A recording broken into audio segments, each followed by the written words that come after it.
This informative video is brought to you by the Millbrook High School Data Team, which sounds much more boring than it actually is.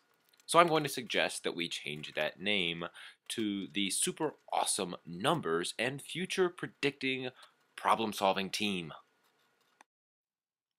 This time around, we are going to discuss attendance. The first thing we need to decide, do we have a problem? To answer that question, we need to think about what our goal as educators is. We want to teach students and we want to improve their futures. Here we have two of our students, student X and student Y. For the most part, they show up every day to learn and we want to teach them. So we have a perfect system, right? Well, wrong. Sometimes we fall short of our goal. Why?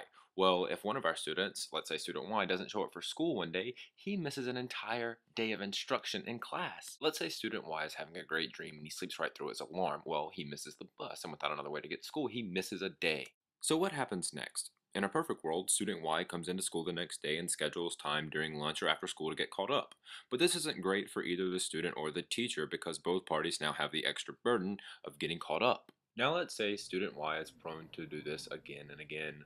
This process repeats itself and the problem of remediating and catching up becomes exponential, frustrating, and in some cases, too much to overcome.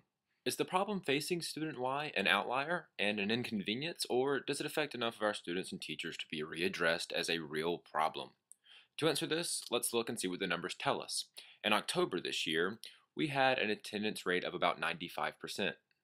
So what does 95% even mean?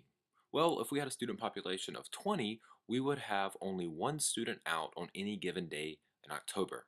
And that doesn't seem too terrible. If we had a student population of 100, we would be missing a day of instruction time with 5 kids on any given day. Millbrook High School has a real population of about 2,500 kids.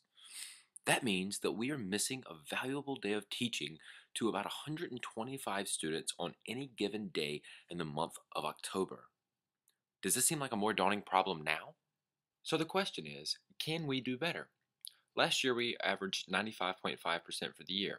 This year our average is down to 95.2%.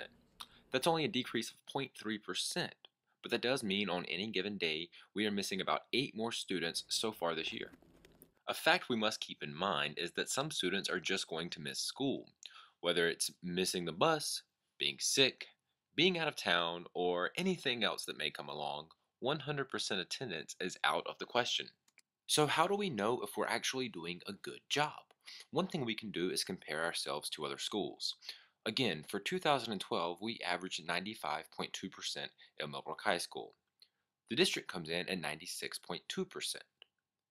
But we have to remember that number includes elementary and middle school numbers that are typically better for a variety of reasons. To get a better idea, let's look at other high schools in our area. This year, Sanderson averages 95.7% and Leesville Road High School is sitting at 96.4%. These numbers beg the questions, why are we lower than our neighbors and what can we do to get better attendance?